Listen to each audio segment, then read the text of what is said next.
بسم الله الرحمن الرحيم. فإن خير الحديث كتاب الله، وخير الهدي هدي محمد صلى الله عليه وسلم، وشر الأمور محدثاتها، وكل محدثة بدعة، وكل بدعة ضلالة، وكل ضلالة في النار. كتاب الصوم. عن ابن عباس رضي الله عنهما أن رسول الله صلى الله عليه وسلم قدم المدينة فوجد اليهود صياما يوم عاشوراء، فقال لهم رسول الله صلى الله عليه وسلم: ما هذا اليوم الذي تصومونه؟ فقالوا: هذا يوم عظيم أنجى الله فيه موسى وقومه وغرق فرعون وقومه، فصامه موسى شكرا فنحن نصومه. فقال رسول الله صلى الله عليه وسلم: فنحن أحق وأولى بموسى منكم.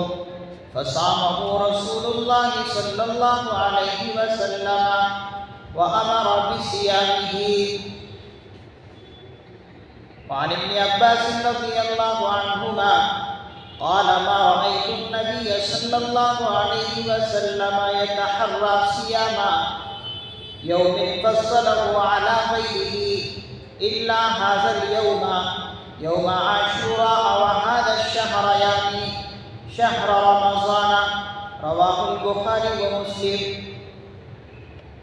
پہلی حدیث حضرت عبداللہ ابن عباس رضی اللہ عنہما سے روایت ہے کہ رسول اللہ صلی اللہ علیہ وسلم مکے سے ہجرت فرما کر مدینہ تشریف لائے تو آپ نے یہود کو یوم عاشوراء یعنی 10 محرم کا روزہ رکھتے دیکھا. آپ نے ان سے دریافت کیا یعنی تمہاری مذہبی روایات میں یہ کیا خاص دن ہے اور اس کی کیا خصوصیت اور اہمیت ہے تو تم اس کا روزہ رکھتے ہو؟ انہوں نے کہا: ہمارے یہاں یہ بڑی عظمت والا دن ہے.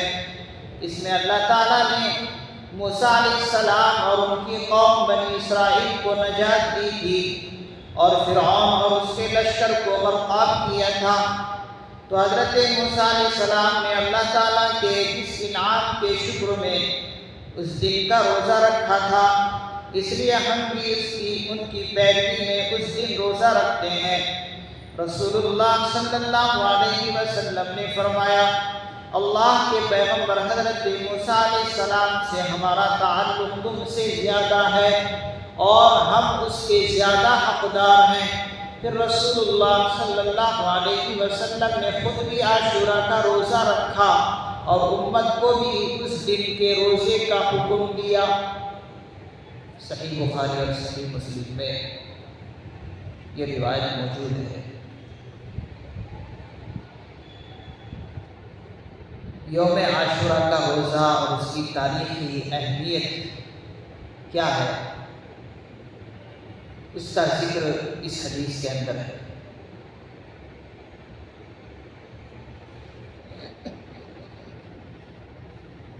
آج غروب آفتاب کے یعنی سورج غروب ہونے کے بعد محرم الحرام کی 10ویں تاریخ لگ گئی، کیونکہ قمری تاریخ جو ہے سورج غروب ہوتے ہی لگ جاتی ہے. تو سورج غروب ہوتے ہی محرم الحرام کی 10ویں تاریخ لگ گئی. تو گویا کہ آج کی یہ رات 10 محرم الحرام کی رات ہے. کل کے دن کو یوم عاشوراء کہیں گے. 10ویں محرم الحرام کی تاریخ کو یوم عاشوراء کہتے ہیں. اسی مناسبت سے آج کے درس میں یوم عاشوراء کی فضیلت بتلائی جائے گی. یہ جو محرم کا مہینہ ہے یہ ان 4 مہینوں میں سے ایک مہینہ ہے جسے اشہر حرم کہتے ہیں. اشہر حرم 4 مہینے کہلاتے ہیں حرمت والے مہینے، احترام اور برکت والے مہینے۔ ذی القعدہ، ذی الحجہ، محرم الحرام اور چوتھا مہینہ رجب المرجب، یہ 4 مہینے ہیں جن کو اشہر حرم کہتے ہیں۔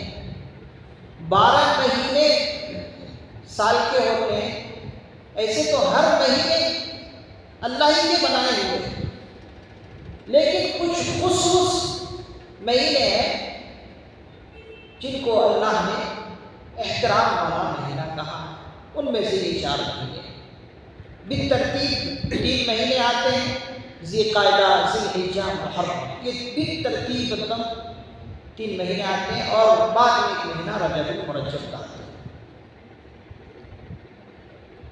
سب سے پہلی یہ بات ہمیں اپنے ذہن میں رکھنا چاہیے کہ یہ ہمارا مہینہ محرم الحرام کا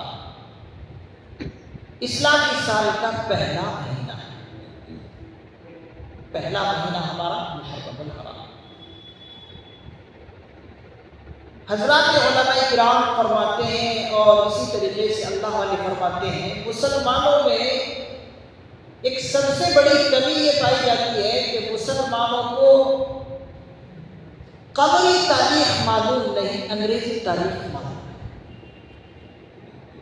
مسلمان قمری یعنی چاند کی تاریخ کو یاد نہیں رکھتے اور انگریزی تاریخ کو یاد رکھتے ہیں، جبکہ ہونا یہ چاہیے تھا کہ چاند کی تاریخ پہلے یاد رکھتا، پھر اس کے بعد انگریزی تاریخ کو یاد رکھتا۔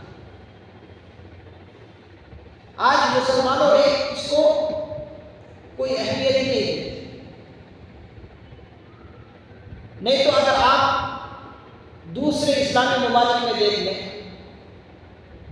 مثلا سعودیہ عربیہ کے اندر کوئی سا بھی کام اگر ہوتا ہے تو وہاں کی گورنمنٹ کی طرف سے جو تاریخ تحریر میں لکھتے ہیں، سب سے پہلے عربی تاریخ کو لکھتے ہیں، چاند کی تاریخ کو لکھتے ہیں، پھر بعض میں انگریزی تاریخ کو لکھتے ہیں۔ اور یہی قرآن کا بھی فیصلہ ہے کہ یہ اپنے قمری یعنی چاند کی تاریخ کو یاد رکھو۔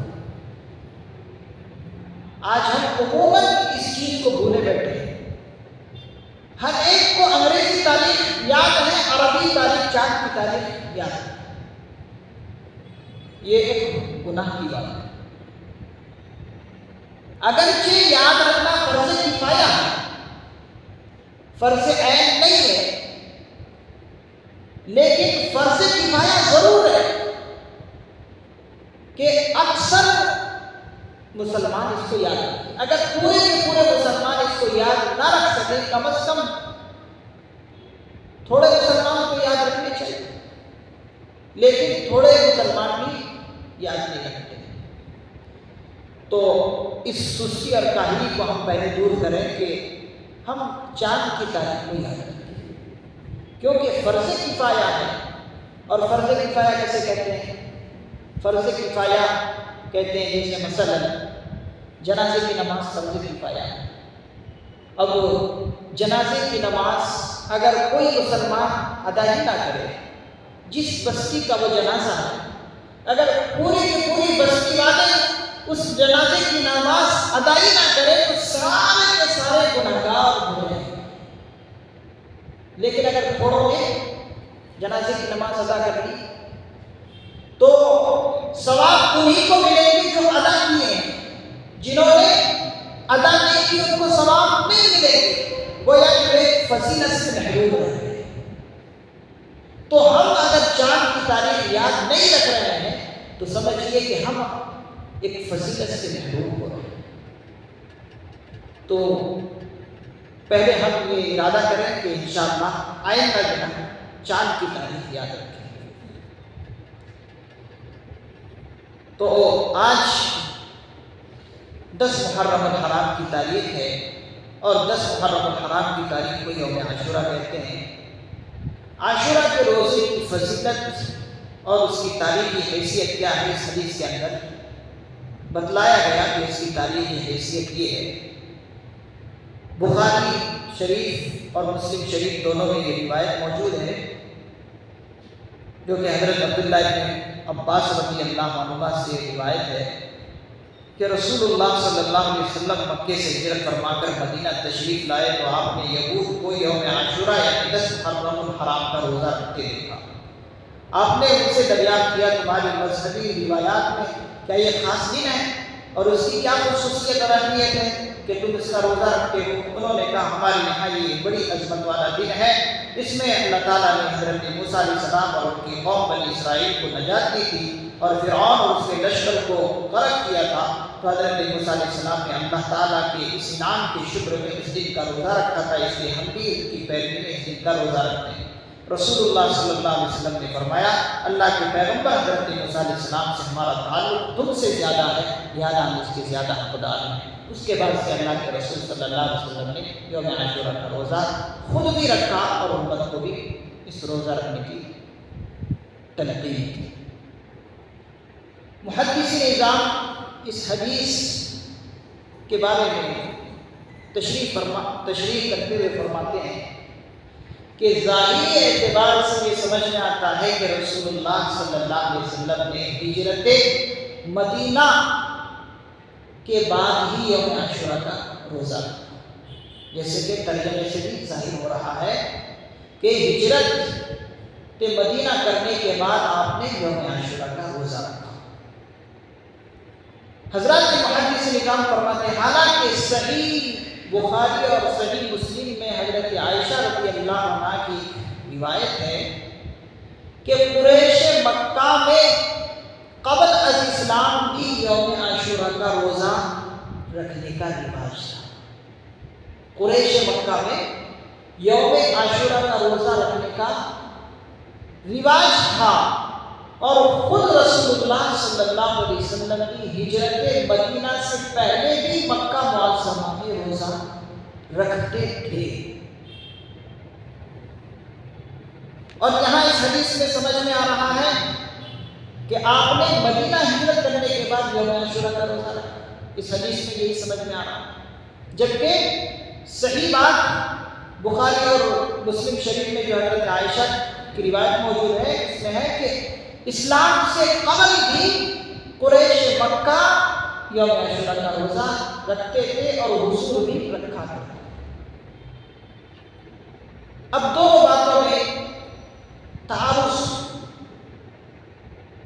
ہو رہا ہے کہ کون سی بات مانی جائے، تو محدثین نظام فرماتے ہیں اصل واقعہ یہ ہے کہ یوم عاشوراء زمانۂ جاہلیت میں قریش مکہ کے نزدیک بھی بڑا محترم دن تھا، یعنی 10 محرم الحرام کی تاریخ بھی یوم عاشوراء جس کو کہتے ہیں قریش مکہ کے یہاں بھی بہت محترم دن تھا، اور محدثین نظام فرماتے اسی دن خاص اسی دن محرم الحرام کی 10ویں تاریخ کو قریش مکہ بیت اللہ کے اوپر غلاف کعبہ بھی چڑھایا کرتے تھے، غلاف کعبہ بھی چڑھایا کرتے تھے، فرماتے ڈالا جاتا تھا، تو قریش اس دن روزہ رکھتے تھے۔ اور محدث نظام فرماتے ہیں کہ ہو سکتا ہے ان قریش مکہ کو حضرت ابراہیم علیہ السلام اور حضرت اسماعیل علیہ السلام کی کوئی ایسی بات ان تک پہنچی تھی جس کی وجہ سے وہ لوگ بھی روزہ رکھا کرتے تھے، اور ایسے ہی قریش مکہ کہا کرتے تھے کہ ہم تو ملت ابراہیمی ہی پر پہلے سے وہ لوگ کہا کرتے تھے۔ اور حضور علیہ السلام بھی قریش مکہ کو دیکھ کر اور دیکھا آپ نے کہ ملت ابراہیمی کی کچھ بات یہ لوگ اپنائے ہوئے ہیں، یہ لوگ ان پر چل رہے ہیں، تو حضور بھی ان میں شامل ہو جاتے، جیسے کہ حج کی آقا علیہ السلام نے قریش مکہ کے ساتھ کیا ہے۔ تو بہت ساری باتیں ملت ابراہیمی کی ان کے یہاں پائی جاتی تھی، تو حضور علیہ السلام بھی شرکت فرما لیتے تھے ان کے ساتھ۔ تو ایسا ہی ہوا، یوم عاشوراء کا روزہ حضور علیہ السلام اسلام سے پہلے ان کے ساتھ رکھا کرتے تھے، لیکن اس وقت لوگوں کو اس کا حکم نہیں دیتے تھے کہ تم بھی رکھو۔ آپ جب مدینہ منورہ تشریف لے آئے اور آپ نے یہودیوں کو دیکھا کہ وہ یوم عاشورہ کا روزہ رکھتے ہیں، تو آپ کو یہ معلوم ہوا کہ واقعتاً یہ مبارک دن اور تاریخی دن ہے، اور حضرت موسیٰ علیہ السلام اور ان کی قوم کو جو اللہ نے نجات عطا فرمائی تھی اور فرعون اور فرعون کے لشکر کو غرق کیا تھا، یہ جب بات حضور کو معلوم ہوئی، اس وقت آقا علیہ السلام نے خود بھی رکھنے کا اہتمام کیا اور امت میں بھی تعلیم۔ تو یوم عاشورہ کا روزہ رکھنے کی جو آپ نے تلقین اور تاکید کی، مدینہ منورہ ہجرت کرنے کے بعد، مدینہ منورہ ہجرت کرنے کے بعد آپ نے اس کی تاکید فرمائی۔ اور آپ نے یہ بھی دیکھا، جیسے کہ مسند احمد کی ایک روایت ہے کہ حضرت نوح علیہ السلام کی کشتی جودی پہاڑ پر جو ٹھہری تھی وہ 10 محرم الحرام کی تاریخ۔ تو آپ نے جب یہ سب کچھ دیکھا تو آپ نے اپنی امت کو یہ تعلیم دی کہ خود بھی آپ نے رکھنے کا اہتمام کیا اور امت کو بھی رکھنے کی تاکید فرمائی۔ بعض روایتوں کے اندر اور حدیثوں کے اندر یہاں تک اس یوم عاشورہ کی تاکید آئی ہے کہ حضور علیہ السلام فکر میں رہا کرتے تھے کہ یہ تاریخ کب آئے گی میں روزہ رکھوں، تو اس تاریخ کی فکر میں رہتے تھے اور خود بھی اس کا اہتمام کرتے اور صحابہ کو بھی اس کا اہتمام کرنے کا حکم فرماتے۔ اور ایک دوسری حدیث میں حضور نے فرمایا، مجھے امید ہے کہ اس روزہ کے رکھنے کی وجہ سے، یوم عاشورہ کا روزہ رکھنے کی وجہ سے پچھلے 1 سال کے گناہ صغیرہ اللہ تعالیٰ معاف فرما دے۔ انسان کے صغیرہ گناہ بھی کم نہیں ہوتے، دن بھر دیکھ لے تو انسان حساب نہیں لگا سکتا کہ کتنا صغیرہ گناہ کیا ہے۔ سال بھر کے صغیرہ گناہ کا معاف ہو جانا کوئی معمولی بات نہیں ہے، یہ بہت بڑی چیز اللہ کی طرف سے انعام نے ہمیں کہا کہ 1 سال کے صغیرہ گناہ، پچھلے 1 سال کے صغیرہ گناہ معاف ہو جائے۔ تو لوگ اس کو بہت معمولی سمجھ کر رکھتے ہیں، جبکہ دن بھر دیکھے تو کئی صغیرہ گناہ انسان کر لیتا ہے۔ 1 سال کے صغیرہ گناہ معاف ہونے کی بشارت حضور ہمیں دے رہے ہیں، تو ضرور اس کا اہتمام کرنا چاہیے۔ اور رمضان کے بعد سب سے زیادہ جو آپ روزوں کا، نفلی روزوں میں اہتمام فرماتے ہیں، اسی محرم کی 10 تاریخ کا اہتمام فرماتے ہیں۔ افضل الصیام بعد رمضان شهر اللہ المحرم، حضور کی دوسری حدیث کہ رمضان کے روزوں کے بعد سب سے افضل روزہ حضور علیہ السلام 10 محرم الحرام کے روزے کو فضیلت دیتے ہیں۔ تو اللہ کی فضل سے ہمیں 10 محرم الحرام کی تاریخ ملائے ہیں۔ کل 10 محرم الحرام کی تاریخ، اگر ہم اس فضیلت کو حاصل کرنا چاہیں تو کر سکتے ہیں۔ آج کی رات سحری کھا لیں، روزہ رکھنے کل کا، اگر آج نہیں رکھ سکے، اور کل کا روزہ رکھنے، پھر اس کے بعد 11 محرم الحرام کا روزہ رکھنا، 2 روزہ رکھنا، 9 10، یا تو آج جس نے رکھا 1 روزہ اس کا ہو اور کل 1 روزہ ملا، یہ 2 روزے ان کے ہو۔ جس نے آج نہیں رکھ پایا 10 کا اور 11 کا دونوں ملا جائے، یہ فضیلت نہیں چاہیے۔ 10 روزہ، یہ 2 روزہ رکھنے کا حکم اس لیے فرمایا تاکہ یہود و نصارہ کی مشابہت نہ ہو جائے۔ یہود و نصارہ کی مشابہت حضور کو پسند نہیں ہے، اس لیے آپ نے مخالفت کا حکم فرمایا۔